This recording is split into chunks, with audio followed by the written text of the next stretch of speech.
orang-orang yang sabar itu akan difasilitasi nikmat-nikmat, keagungan-keagungan. Kita dihadapkan dengan persoalan dan problem-problem yang sangat dahsyat, terutama lewat HP ini. Banyak tantangan, banyak hambatan-hambatan. Kalau kita salah klik, maka salah yang akan kita saksikan, salah yang kita akan lihat. Orang yang mengenal Allah tapi mereka kesetanan. Banyak orang beribadah tapi mereka kesetanan. Harian hilang tembakau dan 4 tintang si semama ada merori malam.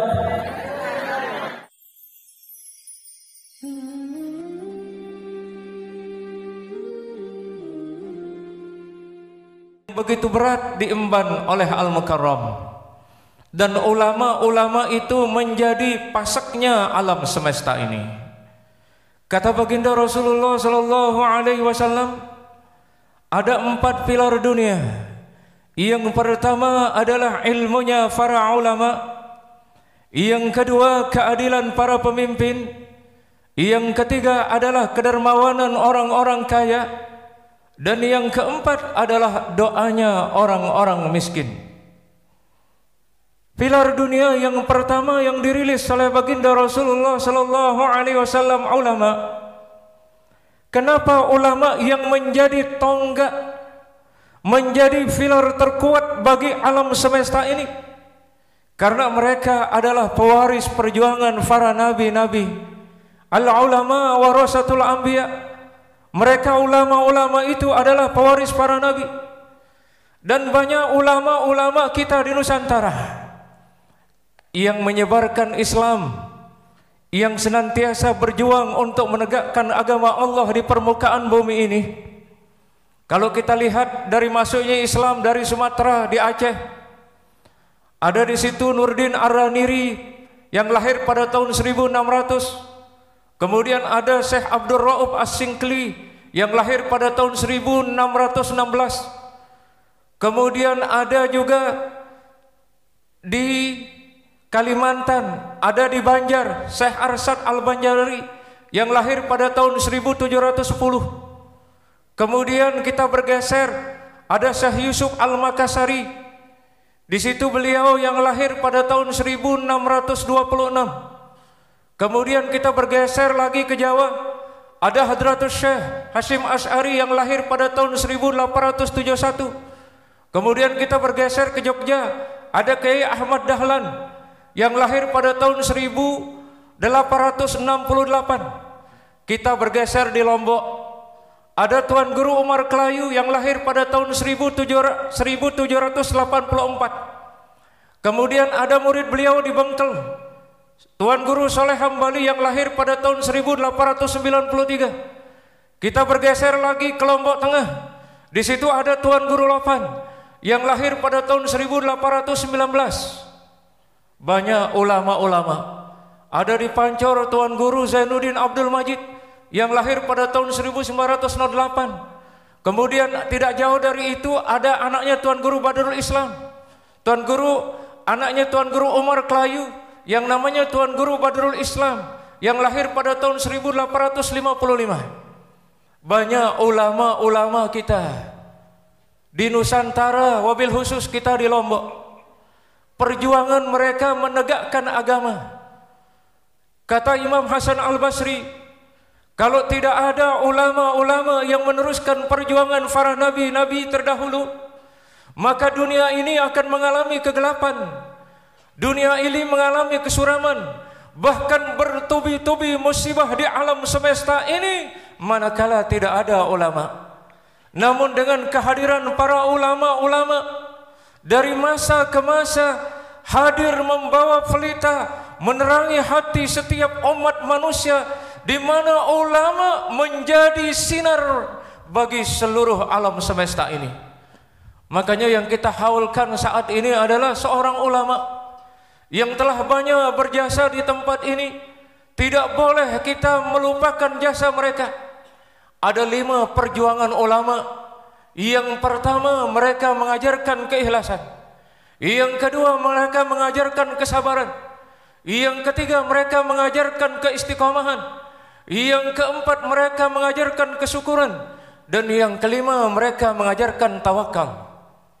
Setiap ulama yang tumbuh dimanapun mereka berada, yang dikedepankan adalah bagaimana nilai-nilai keikhlasan tumbuh di tengah masyarakat. Ulama yang berjuang pada saat itu tidak ada yang gaji. Mereka jalan kaki, tidak kaya seperti kita sekarang pakai mobil, dijemput. Kalau mereka itu jalan kaki siang dan malam, tidak ada yang menggaji mereka, tidak ada yang mengaplopkan mereka. Namun ketulusan yang ada di dalam jiwa mereka membuat masyarakat itu menjadi tenang, membuat masyarakat itu menjadi damai. Karena ketulusan itu akan melahirkan kedamaian di alam semesta. Ini warisan yang ditinggalkan oleh para ulama. Dan kita yang ditinggalkan nilai-nilai ketulusan itu, maka bangunlah nilai-nilai ketulusan. Tanpa ketulusan tidak akan seperti ini orang-orang yang datang ke tempat ini. Tanpa ketulusan tidak akan tergerak hati kita. Namun dorongan spiritual ketulusan para tuan guru terdahulu itu membuat kita semangat sampai hari ini. Maka tanamkan yang pertama, dikala kita berjuang, apapun yang kita perjuangkan, kita mau membangun masjid, membangun yayasan, membangun madrasah, maka modal utamanya adalah nilai-nilai ketulusan itu. Dan ketulusan itu adalah salah satu amal yang akan diterima oleh Allah Subhanahu wa taala. Dan itu menjadi perintah Allah kepada kita semua yang berjuang di jalan Allah Subhanahu wa taala. Tanpa ketulusan, amal-amal kita tidak akan pernah diterima oleh Allah. Sehebat apapun kita berzikir, sehebat apapun kita melakukan ibadah-ibadah yang lain, tapi kalau tidak dibarengi dengan keikhlasan yang terfatri di dalam jiwa kita, maka itu semuanya ditolak. Maka ini yang kita ambil dari perjuangan seorang tuan guru di tempat ini. Nilai-nilai keikhlasan itu. Dan salah satu keikhlasan yang nampak yang diajarkan oleh Allah kepada kita dikala kita membaca doa iftitah yang diabadikan oleh Allah di dalam surat Al-An'am, Qul inna salati wa nusuki wa mahyaya wa mamati lillahi rabbil alamin. Ini salah satu contoh keikhlasan yang selalu membahana di dalam diri setiap muslim. Ketika akan berhadapan dengan Allah Subhanahu wa taala, dia selalu membangun perjanjian yang kuat dan kukuh kepada Allah dengan ketulusan jiwa mereka. Apa makna yang terkandung di dalam doa iftitah itu? Sesungguhnya salatku, ibadahku, hidup dan matiku karena Allah. Segala apapun yang kita perjuangkan hari ini, maka muaranya, landasannya, landingnya harus kepada Allah Subhanahu wa taala. Kata Allah Subhanahu wa taala di dalam Al-Qur'an surat At-Talaq, "Wa may yattaqillaha yaj'al lahu makhraja wa yarzuqhu min haitsu la yahtasib wa may yatawakkal 'ala Allah fa huwa hasbuh innallaha balighu amrihi qad ja'ala Allahu likulli syai'in qadra." Ayat ini sering kita dengar. Bahkan selesai salat ayat ini selalu kita baca. Kalau sebagian ulama menyebutnya ayat 1000 dinar. Apa makna yang terkandung di dalam ayat ini? Allah mengibarkan ayat ini kepada siapa saja yang dinisbahkan oleh Allah khusus kepada orang-orang yang bertakwa. Barang siapa yang bertakwa kepada Allah, maka Allah bukakan jalan keluar dari segala persoalan yang menimpa diri kita, dari segala problematika yang terjadi di dunia ini. Bukankah dunia ini tempat ujian? Tapi bagi orang-orang yang bertakwa itu, sebesar apapun ujian, dia tidak pernah gentar dan takut dalam menghadapinya. Kenapa? Karena mereka tertanam keikhlasan di dalam hati mereka. Karena tertanam gelora kekuatan jiwa, tertanam nilai-nilai takwa di dalam diri mereka. Maka dalam menghadapi situasi apapun yang sulit, mereka orang-orang yang bertakwa itu selalu menggantungkan semuanya kepada Allah Subhanahu wa taala. Dan itu janji Allah, kalau kita bertakwa, Allah akan bukakan jalan-jalan. Di mana kita menemukan jalan yang sulit, di situ ada Allah akan membantu kita. Sesulit apapun persoalan kita di dunia ini, tapi kalau kita di dalam hati ada ketakwaan, Allah sudah menjamin bahwa Allah akan hadir untuk menolong siapa saja hambanya yang bertakwa.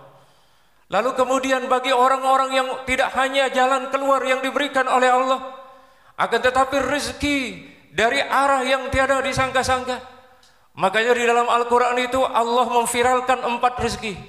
Yang pertama namanya rizqum ma'lum. Yang kedua namanya rizqum min haitsu la yahtasib. Ini yang ada kita temukan di dalam surat At-Talaq. Barang siapa yang bertakwa kepada Allah, Allah akan berikan jalan keluar dari segala arah. Kemudian diberikan rezeki dari segala arah. Jalan keluar dikasih, kemudian rezeki dikasih. Ini yang disebut dengan min haitsu la yahtasib, jaminan bagi orang-orang yang bertakwa. Kemudian yang ketiga ada namanya rizqun karim. Ini diprioritaskan oleh Allah bagi yang menjalankan 5 syarat. Yang pertama dia berzikir kepada Allah. Yang kedua dia membaca Al-Quran. Yang ketiga dia bertawakal kepada Allah Subhanahu wa ta'ala. Yang keempat dia melaksanakan salat. Dan yang kelima dia bersedekah. Baru Allah menjamin yang namanya rizqun karim. Apa jawaban dari Allah Subhanahu wa ta'ala? Ulaika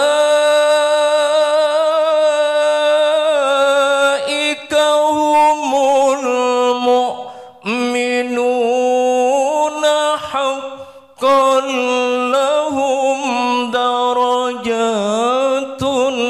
inda rabbihim wa maghfiratun wa rizqun karim.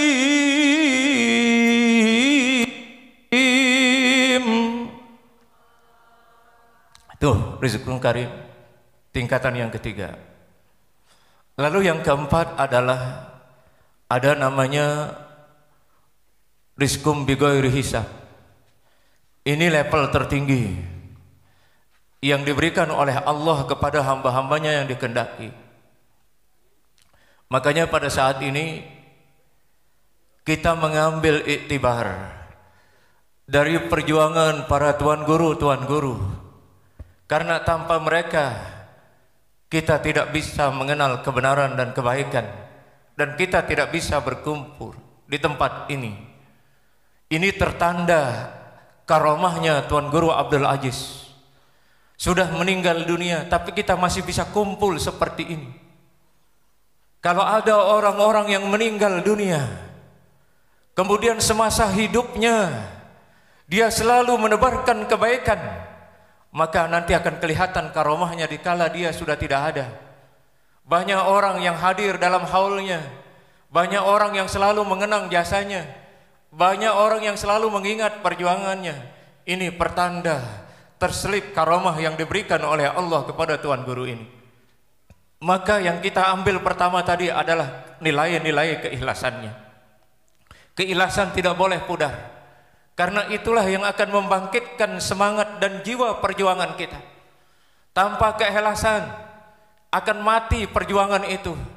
Tanpa keikhlasan akan kandas perjuangan itu. Keikhlasan itu adalah spiritualitas yang menggoncang jiwa manusia, yang menggoncang pikiran manusia untuk terus mengembangkan dakwah dimanapun mereka berada, untuk terus menyebarkan kebaikan. Dia tidak pernah gentar dalam menghadapi cobaan dan tantangan. Dia difitnah, dia senyum. Dia dijelekkan, dia senyum.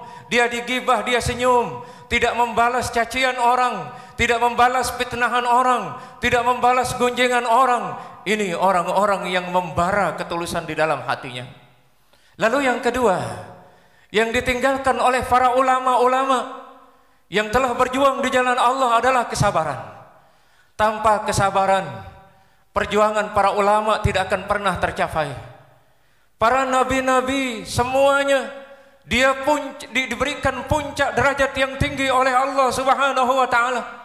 Karena kesabaran mereka di dalam berdakwah. Mereka dihujat, mereka dicaci, mereka difitnah, bahkan mereka ingin dibunuh. Tapi karena berbekal kesabaran, itu sebabnya Imam Abu Hamid Hujjatul Islam Muhammad bin Muhammad Al-Ghazali At-Tusi di dalam kitabnya Ihya Ulumuddin, kalau ada seorang pejuang yang kemudian tidak memiliki kesabaran, maka jangan harap perjuangan itu sampai kepada puncak. Tuan Guru Abdul Aziz membina tempat ini, berjuang di tempat ini. Dia mampu membangun masjid dan banyak mengajarkan kebaikan-kebaikan di tempat ini, itu tidak lain adalah kesabarannya beliau. Makanya ada beberapa tingkatan kesabaran. Yang pertama, sabar di dalam beribadah. Yang kedua, sabar dalam menghadapi musibah. Yang ketiga, sabar dalam menggapai cita-cita. Yang keempat, sabar untuk tidak berbuat maksiat. Yang pertama, sabar dalam beribadah. Tiang yakin pelungguh dari tadi pagi duduk di tempat ini sampai detik ini karena adanya nilai-nilai kesabaran.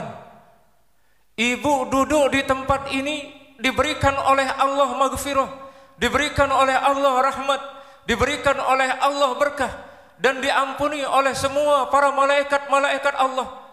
Kata Rasulullah sallallahu alaihi wasallam kepada sahabatnya Ibnu Mas'ud, "Wahai Ibnu Mas'ud, maukah aku ceritakan, aku berikan tentang kehebatan kelebihan orang-orang yang hadir di majelis ilmu, yang sedang mereka menuntut ilmu?"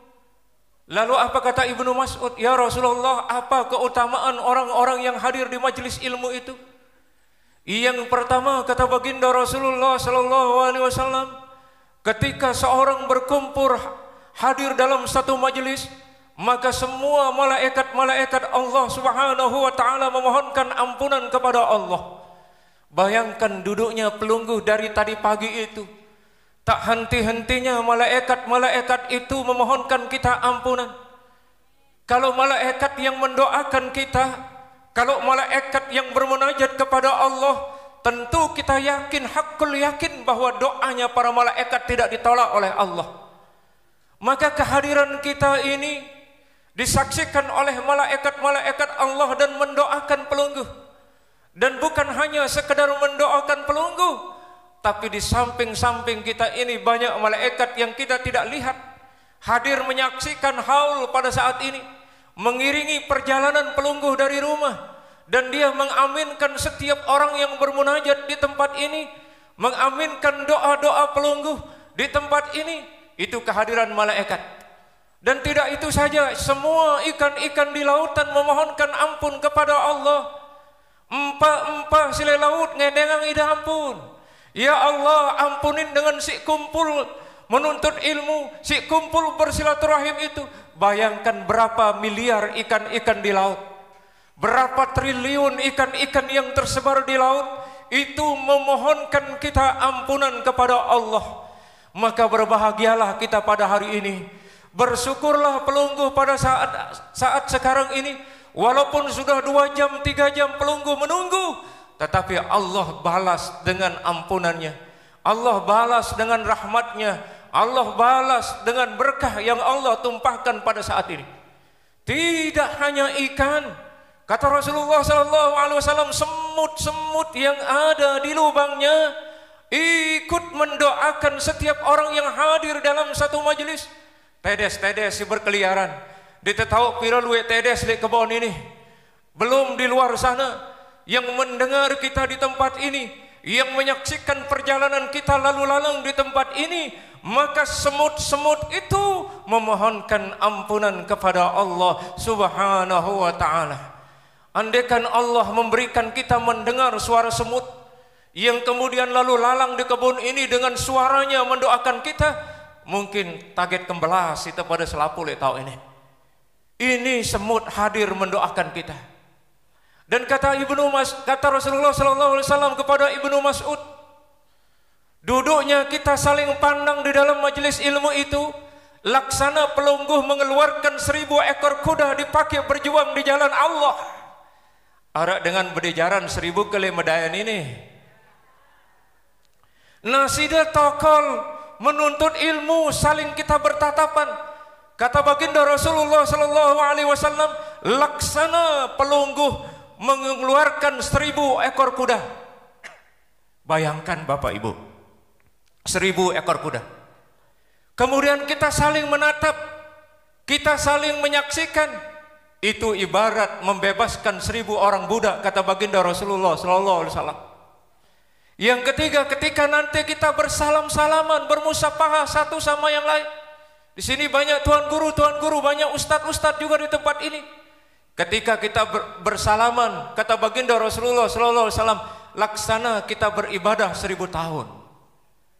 Ara umur ta 1000 tahun ke? La ilaha illallah. Itu perumpamaannya. Bahkan dalam riwayat lain juga, duduknya kita sesaat di majelis taklim, walaupun hanya 5 menit, 6 menit, 10 menit, apalagi berjam-jam itu, sama juga kita beribadah, kata baginda Rasulullah sallallahu alaihi wasallam, 72 tahun. Sida tokol semenda, apalagi wahlengan ngoni berjam-jaman. Itu beribadah semaka ada ibadah sembahyang sunat 1000 tahun. Semaka sida beribadah 72 tahun. Banyak riwayat-riwayat lain. Itu keistimewaan pelungguh hadir di tempat ini kita bersama-sama. Nah, maka sabarlah duduk. Sembari kita berdoa nanti yang didoakan oleh tuan guru kita, supaya kehadiran kita diberkahi oleh Allah Subhanahu wa taala. Itu yang pertama, sabar dalam beribadah. Sabar sida tokol ke? Sanggup tidak sampai asar? Sampai maghrib? Oke, ida tokol berakulik bejuluan.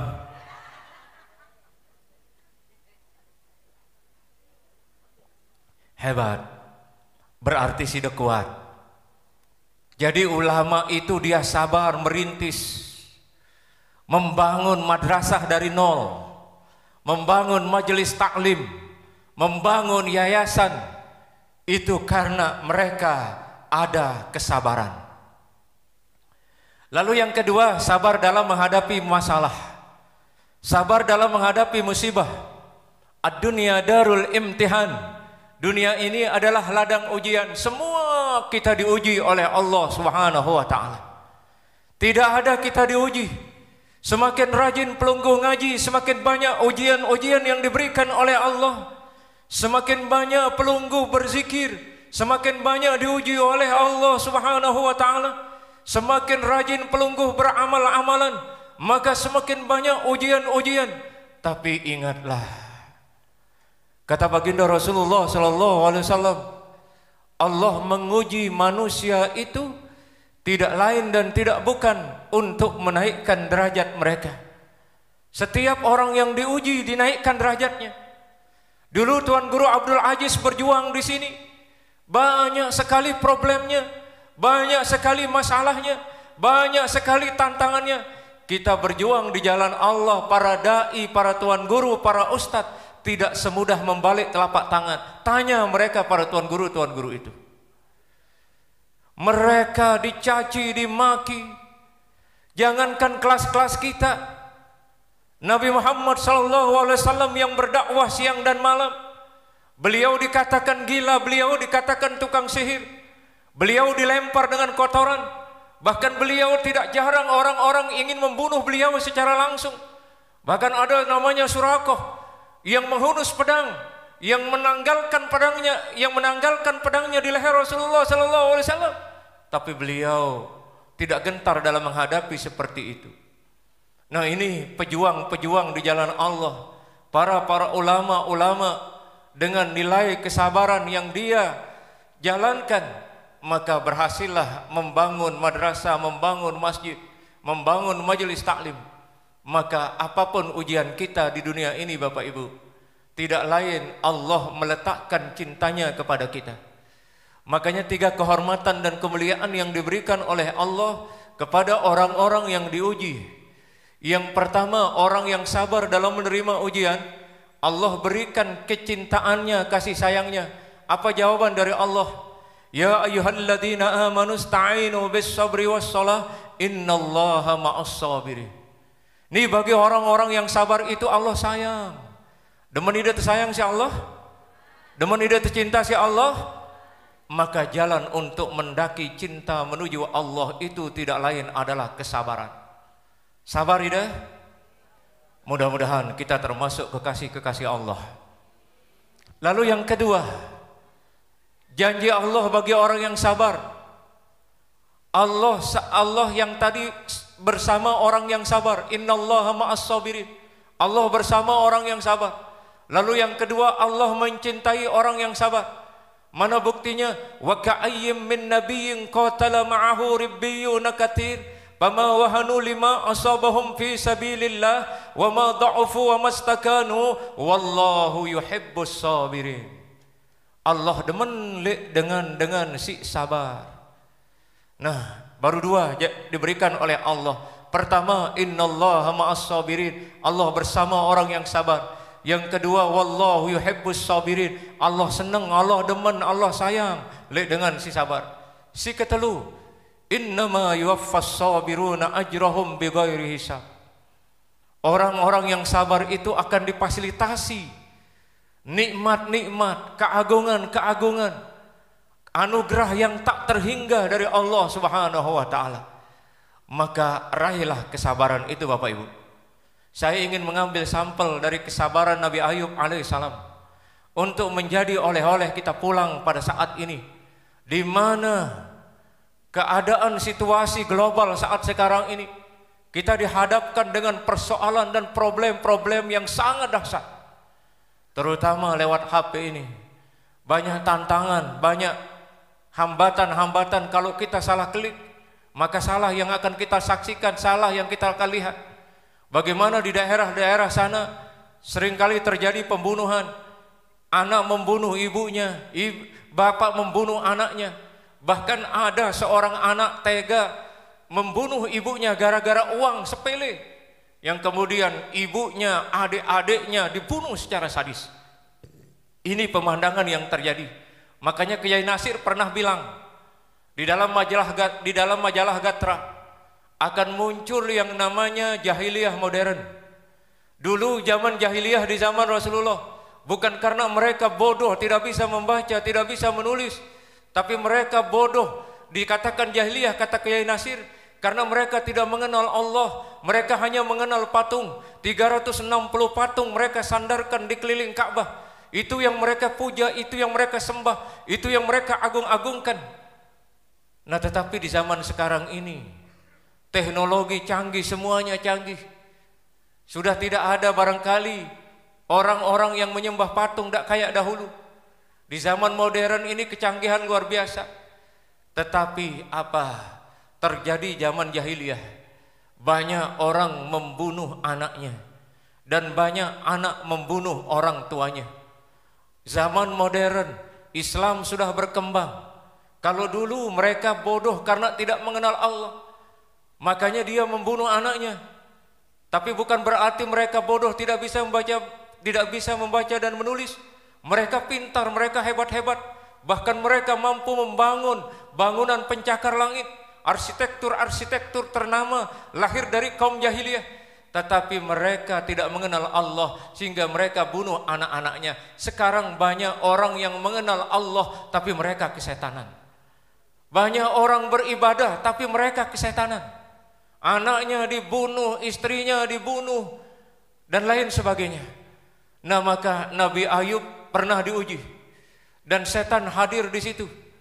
Datang setan kepada Allah Subhanahu wa taala, "Ya Allah, tolong engkau uji hambamu yang bernama Ayub.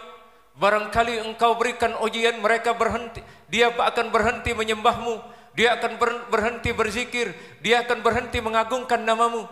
Maka ujian pertama, episode pertama ujian Nabi Ayub, diluluh lantahkan kebunnya, didatangkan api, 500 hektar kebunnya Nabi Ayub ludes terbakar. Gagal panen, tinggal beberapa hari panen buah-buahannya. Datang iblis kepada Nabi Ayub alaihissalam, "Wahai Ayub, kebunmu terbakar 500 hektar, kemudian engkau gagal panen. Apa kamu tidak sedih?" Kata Nabi Ayub, Saya ini tidak punya kebun. Yang punya kebun adalah Allah. Yang punya buah-buahan adalah Allah. Saya dulu lahir tidak membawa kebun. Saya dulu lahir tidak membawa sawah. Saya dulu lahir tidak membawa buah-buahan. Biarkan, mana maunya Allah. Dia mau hancurkan semuanya, itu kehendak Allah. Karena yang punya kebun itu Allah, bukan saya yang punya. Betapa marahnya iblis mendengar jawaban itu. Lalu iblis naik kepada Allah Subhanahu wa taala, "Ya Allah, ternyata dengan engkau bakar kebunnya Nabi Ayub, dia semakin kuat beribadah kepadamu, dia semakin mendekatkan diri kepadamu. Tolong kau berikan ujian lagi. Ujian yang kedua, anaknya Nabi Ayub meninggal dunia ditindih sama pohon-pohon besar. Datang iblis, wahai Ayub, anakmu meninggal dunia ditindih sama pohon. Dengan entengnya Nabi Ayub menjawab, bukankah kita datang dari Allah dan akan kembali kepada Allah? Yang punya anakku itu bukan saya, tapi yang punya anakku itu adalah Allah. Kapan saja maunya dia ngambil, itu hak prerogatifnya Allah. Inna lillahi wa inna ilaihi raji'un. Kita datang dari Allah dan akan kembali kepada Allah. Itu jawaban singkat dari Nabi Ayub alaihissalam. Lalu yang ketiga, naik iblis kepada Allah subhanahu wa ta'ala. Ya Allah, ternyata engkau wafatkan anaknya tidak bergeming. Semakin dia taat kepadamu, semakin dia lama sujudnya kepadamu. Tolong kau berikan dia ujian yang berat, sehingga menghalangi dia untuk beribadah kepadamu. Iblis itu tidak akan pernah berhenti menggoda manusia. Makanya dulu ketika dia dikeluarkan dari surga, iblis itu minta dua hal kepada Allah subhanahu wa ta'ala. Yang pertama kata iblis, ya Allah, saya sudah menjadi makhlukmu yang terkutuk, saya sudah menjadi makhlukmu yang kau hinakan. Saya mohon dua hal kepadamu wahai Allah. Kata Allah, apa yang kau mohon Lis? Yang pertama, panjangkan umur saya sampai dunia ini. Maka kata Allah, iya saya panjangkan umurmu.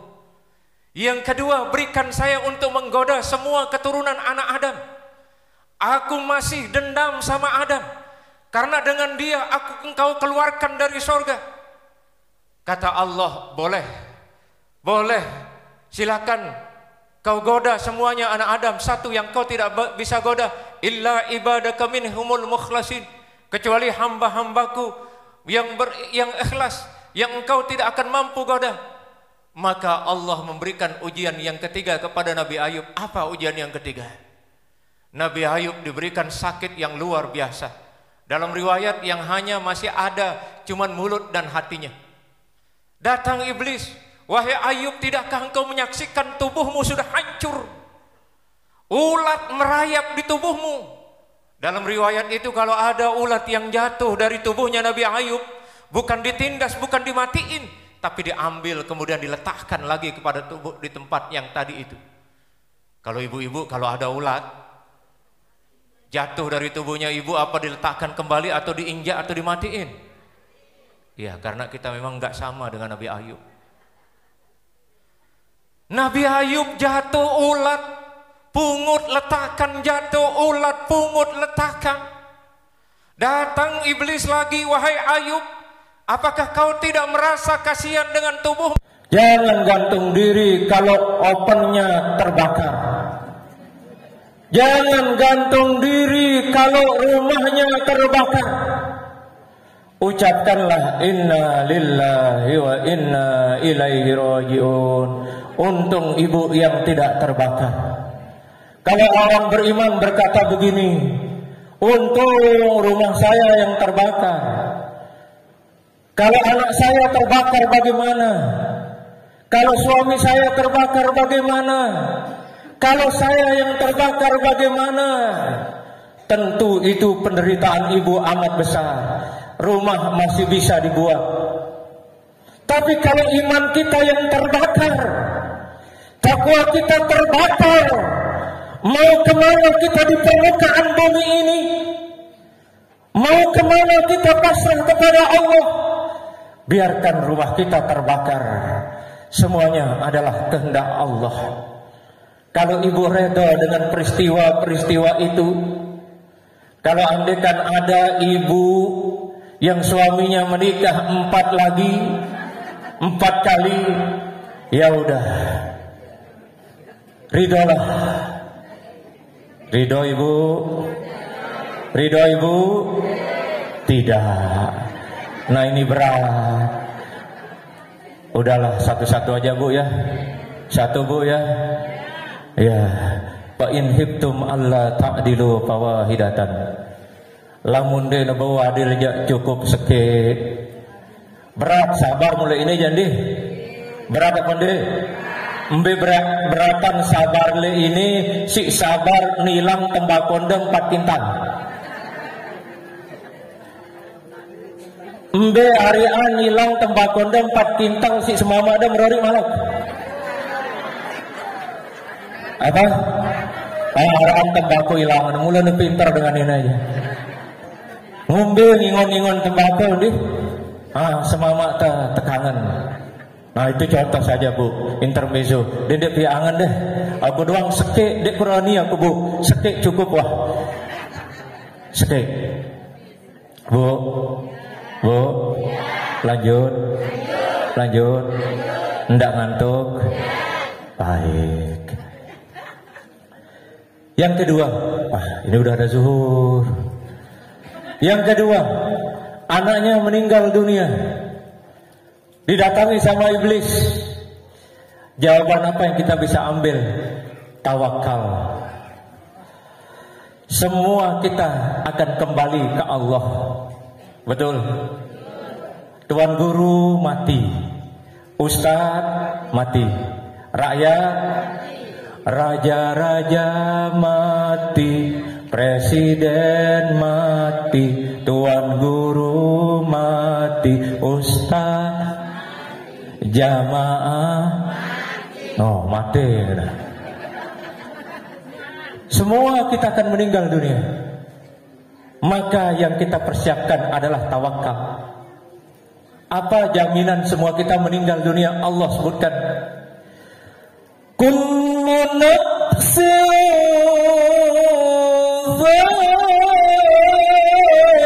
dha'iqatul maut. Semua yang bernyawa pasti out.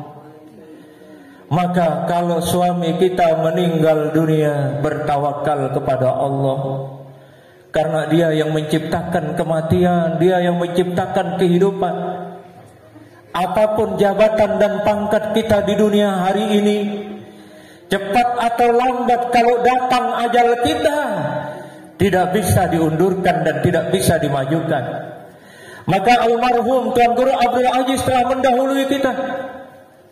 Tetapi ada kenangan yang ditinggalkan, itu kesabaran.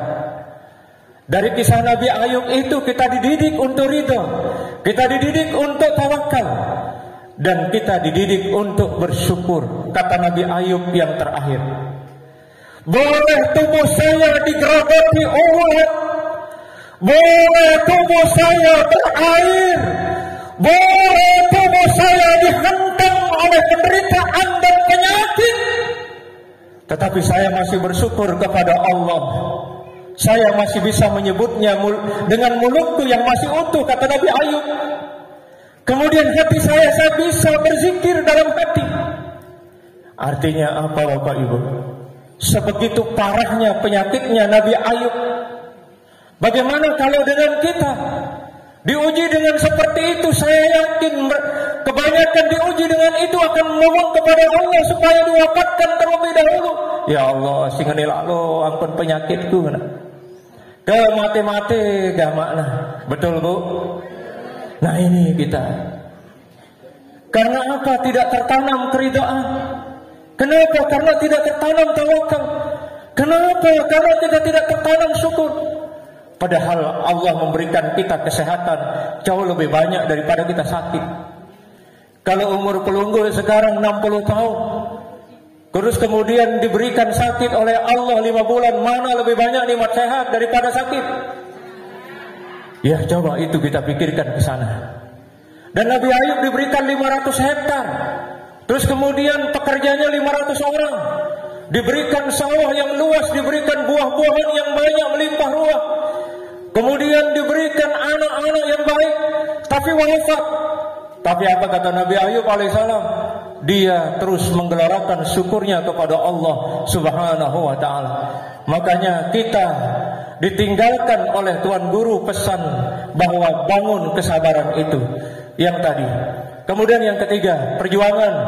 Kita singkat karena sudah ada waktu zuhur. Yang ditinggalkan kita tadi, yang pertama adalah nilai keikhlasan. Yang kedua nilai kesabaran. Yang ketiga nilai istiqomah. Ini berat. Istiqomah ini tidak mudah. Yayasan tinggalan si Tuan Guru Abdul Aziz umpamanya, maka ada generasinya, maka dia lanjutkan. Istiqomah itu terus menerus kita berjuang. Lagu kadang la ilallah berat ujian teh. Kadang ini itu puasa Senin Kemis, sudah berbulan-bulan 3-4 bulan. Lagu jemaah bulan keempat mulai malas-malas abot-abot. Apalagi musim telir nengkan. Biasa tiap pagi subuh udah di masjid, jauh sebelum ada waktu dah di masjid. Tapi terhalang dengan telir dingin. Bare julu. Akhirnya wah komat dengan deman wudu, deman mandi ngene-ngene. Wah gue. Itu belum kita istiqomah Bapak Ibu. Istiqomah itu berat. Makanya Allah mengatakan innal ladzina qalu rabbunallah summa istaqamu tatanazzalu alaihimul malaikah. Sungguhnya orang-orang yang mengatakan Tuhan kami adalah Allah, kemudian dia istiqamah. Kata Imam Mustafa Al-Maraghi, pengarang kitab tafsir Al-Maraghi, istiqamah itu terbagi menjadi 3. Yang pertama adalah istiqamah hati, yang kedua adalah istiqamah lisan, dan yang ketiga adalah istiqamah perbuatan. Aten tekuat saya sehingga udah ida. Misalnya ngone arak film sinetron, lagu arak jadwal de ngaji, merontak aten sida, mantu sinetron ngaji, sinetron ngaji, akhirnya sida ngaji, berarti menang ida, istiqomah sida. Lagu munda kalah ngone, orang tu ngaji wah, sinetron ke bagus, maka berarti belum kita dikatakan istiqomah. Manjuran jaminan dengan si istiqamah ini diberikan oleh Allah. Tatanazzalu alaihimul malaikah. Allah akan menurunkan para malaikat-malaikat yang menjadi bodyguard orang-orang yang istiqamah. Dimanapun mereka berada akan dikawal terus oleh para malaikat. Dan malaikat itu berkata kepada orang-orang yang istiqamah, innal ladzina qalu rabbuna Allah summa istaqamu tatanazzalu alaihimul malaikah alla takhafu wa la tahzanu. Dende takut, dende galau. Jadi orang istiqamah itu takkan pernah takut diancam, difitnah, dibuli. Dia mendapat tantangan terus. Dia selalu hadapi tantangan itu. Kalau orang istiqamah itu tidak akan pernah galau dalam menghadapi apa-apa. Makanya kuatkan hati. Kita yakin bahwa apa yang kita lakukan ini diridhoi, direstui oleh Allah. Dan ini adalah perintah Allah untuk kita berkumpul bersilaturahim. Perintah Allah untuk mengingat perjuangan para ulama. Makanya Soekarno bilang jangan lupakan jas merah, jangan lupakan sejarah masa lalu. Bahwa ulama-ulama telah meninggalkan kita perjuangan. Maka hari ini kita berkumpul. Ini adalah satu kebaikan. Dan orang yang istiqamah seperti tadi tidak ada takut dan tidak ada galau. Lalu kemudian malaikat juga berkata, berita gembira untukmu surga yang telah dijanjikan oleh Allah. Maka istiqamah ini adalah berbuat baik terus menerus. Dan memang kita berbuat baik tak semudah membalik telapak tangan. Apalagi di zaman modern ini, ya Allah, luwih tantangan tegawe bagus. Harap doang komen dengan le Facebook, le YouTube, le WA. Jangankan orang yang berjuang peras keringat, banting tulang, darah mereka keluar, di komen dengan ngaken beberuk komen. Kan betul? Semua zaman komen sekarang ini. Makanya ada ungkapan ulama mengatakan, wa'lam akhi annana fi zamanil fitani hatta yara hasanam ma laysa bil hasani. Zaman sekarang zaman fitnah, yang baik dikatakan buruk, yang buruk dikatakan baik. Ditetawah beda yang rekat bedeng sik tin begang. Ini keadaan yang sekarang ini. Makanya kita para tuan guru, para ustadz, para kiai, la ilaha illallah, harus bersatu padu. Ini di mana-mana sekarang kejahatan muncul di mana-mana. Perjuangan kita belum selesai para tuan guru. Perjuangan kita sampai napas kita berhenti di permukaan bumi ini. Perjuangan kita walaupun banyak tantangan kita, mari kita tetap tegak istiqamah. Kita siap meninggal dunia di medan dakwah. Kita siap dicabut ruh kita. Kita yakin inilah perjuangan para nabi-nabi terdahulu. Inilah perjuangan para ulama-ulama yang kita haulkan saat ini.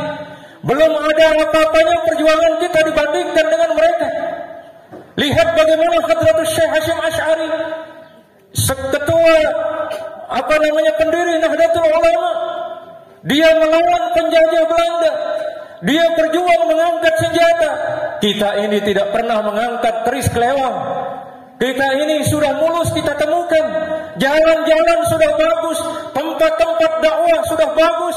Kalau mereka ulama-ulama terdahulu, Tuan Guru Umar, Tuan Guru Soleh Hambali, Tuan Guru Lopan, Datuk Tombo, Tuan Guru Arsad, dan Tuan Guru Bagu, semua Tuan Guru yang tua-tua terdahulu, mereka mendapat tantangan yang begitu berat. Mereka berjalan kaki, menunggang kuda.